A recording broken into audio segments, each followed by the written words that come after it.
Topic है British Bharat में भूमि राजस्व प्रणाली। ठीक है, ठीक है। सो जमींदारी जो प्रथा है, ये जो पहले वाली जो प्रथा है, फर्स्ट वाला, ठीक है, ये कौन लेके आया है? ये लाता है जमींदारी प्रथा, उसकी शुरुआत जो होती है वो कौन कर रहा है? Lord Cornwallis. ठीक है, लॉर्ड कॉर्नवालिस जो शुरुआत कर रहा है 1793 में। ठीक है, ये जो लैंड सेटलमेंट लेके आया है, इसको आप बोलते हो स्थायी बंदोबस्त। ठीक है, जो जमींदारी प्रथा है इसको आप स्थायी बंदोबस्त भी बोलते हो। कब शुरू हो रहा है? 1793 में शुरू हो रहा है।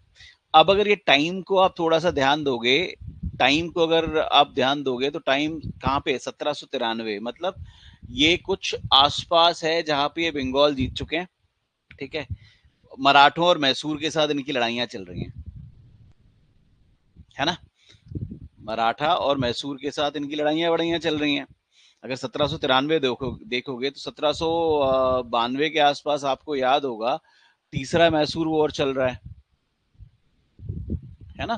तो कहने का मतलब ये है कि अपने ये पैर पसार पुसूर चुके हैं, ये थोड़ा सा हैदराबाद के आसपास हैं, ये थोड़ा बंगाल में अपने पैर पसार चुके हैं, मैसूर में हस्तक्षेप कर रहे हैं। ठीक है, तो उस टाइम का हिसाब किताब है। लेके कौन आया है इस लैंड सेटलमेंट को? इस लैंड सेटलमेंट को लेके कौन आया? Lord Cornwallis.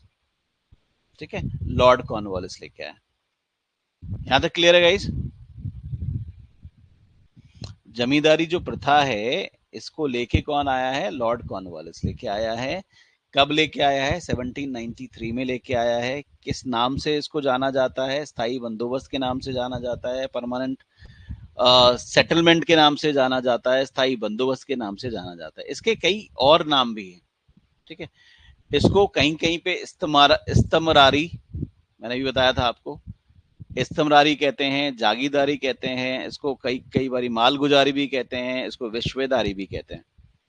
ठीक है, तो जमींदारी जो प्रथा है इसको आप देखो, इसको आप परमानेंट सेटलमेंट भी बोलते हो,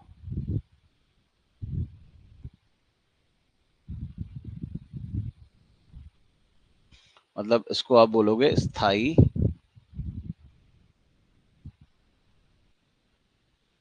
बंदोबस्त। ठीक है, इसी को आप इस्तमरारी भी बोल रहे हो, इसी को आप जागीरदारी भी बोल रहे हो। ठीक है, इसी को आप माल गुजारी भी बोल रहे हो, और इसी को आप बिस्पेदारी भी बोल रहे हो। बहुत सारे नाम हैं। मेजरली जो सवाल आता है गाइस, आप लोगों को सवाल आपसे पूछेगा परमानेंट सेटलमेंट को लेके या स्थायी बंदोबस्त नाम पे डालेगा।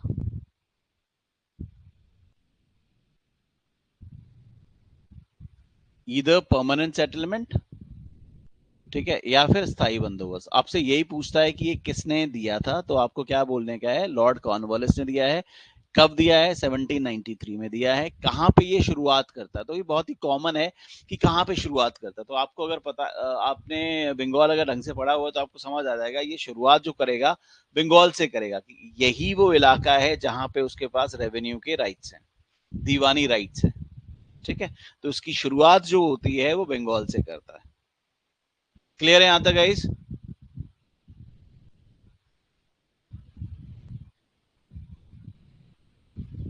Are we clear till here? ठीक है, इसमें क्या हो रहा है? जो भू राजस्व है, ठीक है, ये क्या हो रहा है? ये मतलब सीधे डायरेक्टली किसानों से नहीं ले रहे हैं। तो यहाँ पे क्या हो रहा है? लैंड जो है, ठीक है, वो दे दी जाएगी जमींदारों को।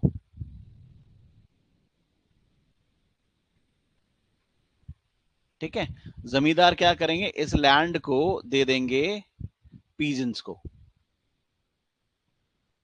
ठीक है, जमींदार क्या करेंगे? एक लैंड जो है किसानों को दे देंगे पट्टे वट्टे पे। ठीक है, और किसानों से वो खेती वेती करवाएंगे, और किसानों से टैक्स वसूलेंगे, लगान वगान जो भी होगा दुगना लगान। तो ये किसानों से टैक्स वसूलेंगे, और किसान जो है टैक्स देंगे इनको, और ये फिर टैक्स देंगे इनको। क्लियर है गाइस?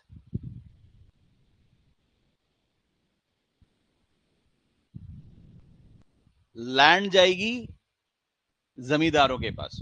मालिकाना हक अगर देखोगे आप जमींदारी प्रथा के अंदर, जैसे नाम से ही साफ साफ नजर आ रहा है, जमींदारी। जमींदारी प्रथा बोले तो इस पर्टिकुलर लैंड सेटलमेंट सिस्टम के अंदर, इस पर्टिकुलर लैंड सेटलमेंट के सिस्टम के अंदर जो आपके ओनरशिप राइट रहेंगे, जो स्वामित्व रहेगा, वो स्वामित्व रहेगा जमींदारों का।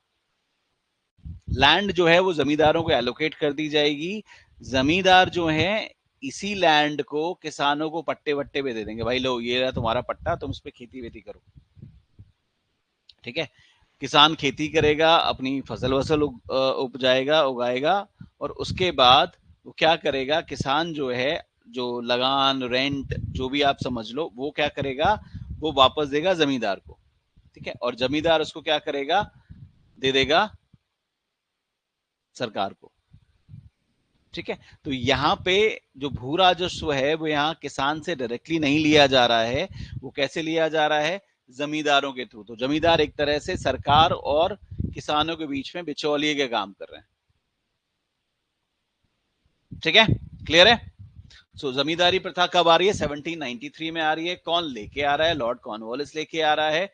इसमें जो जमीन का स्वामी है या जमीन का जो ओनरशिप है वो रहेगी जमींदारों के पास।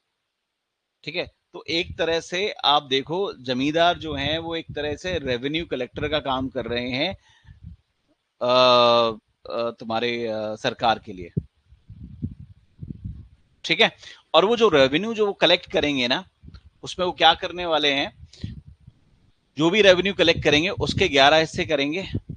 ठीक है, जो भी रेवेन्यू कलेक्ट होगा उसके 11 हिस्से करेंगे। 11 में से वो 10 हिस्से जो हैं वो गवर्नमेंट को दे देंगे, और एक हिस्सा अपने पास रख लेंगे, अपने मेहनताने के तौर पे, अपनी सैलरी वैली के तौर पे। ठीक है, तो मतलब 11 हिस्से कर लिए, 11 में से 10 तो चले गए गवर्नमेंट के पास, एक चला गया जमींदार के पास। ठीक है, उसका जो भी खर्चा वर्चा रहेगा। क्लियर है, आगे बढ़े। ठीक है, तो भू राजस्व में सरकार का हिस्सा जो रहेगा, क्या करेंगे हम, 10/11 कर लेंगे, और जो शेष बचेगा, मतलब 10वां हिस्सा, 11 हिस्से करके 10 हिस्से तो ले लेगी गवर्नमेंट। ठीक है, और बचा हुआ एक हिस्सा जो है वो चला जाएगा आपके पास लैंडलॉर्ड का।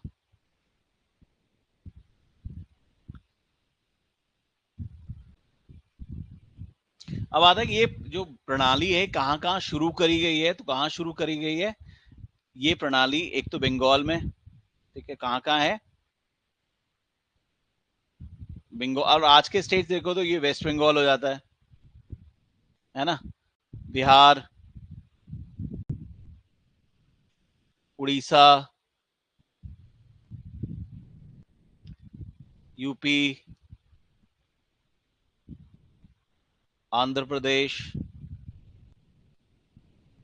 एमपी। ठीक है, शुरुआत। ठीक है, तो इसमें जो टोटल मतलब जो पूरा पूरा देश जो हमारा है, ठीक है, उसका लगभग लगभग 19% भूभाग पे ये जमींदारी प्रथा थी। ठीक है, और इस व्यवस्था के अंतर्गत जमींदारों को भूस्वामी घोषित किया हुआ था। ठीक है, तो जितना भी आपका एरिया है इंडिया का जो इनके अंडर था, ब्रिटिशर्स के अंडर था, या यूं कह सकते हो ब्रिटिश इंडिया का, ब्रिटिश इंडिया के 19% भाग पे, 19% हिस्से पे, उससे पर ये जमींदारी प्रथा थी, जमींदारी सेटलमेंट लागू था। क्लियर है गाइस,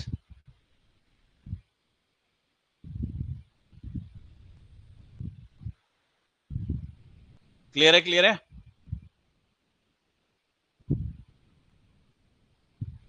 सो भू जो राजस्व है स्थायी तौर पर फिक्स कर दिया गया था, जो कि ज्यादा था, और उसको भविष्य में चेंज नहीं किया जाना था। ठीक है, ये क्या था, ये थोड़ा ज्यादा जरूर था, और उसको भविष्य में कृषि में निवेश की संभावना को देखते हुए ज्यादा रखा गया था। जब कमीदार कृषि में निवेश करेंगे तो उत्पादन में वृद्धि होगी, और इसको लेकर के इन्होंने क्या किया, ज्यादा रखा है और ये फिक्स करके रखा हुआ है। क्लियर है गाइस? ये सवाल है। और सवाल क्या है, किसके प्रशासन काल में स्थायी बंदोबस्त प्रारंभ किया गया है? ओके।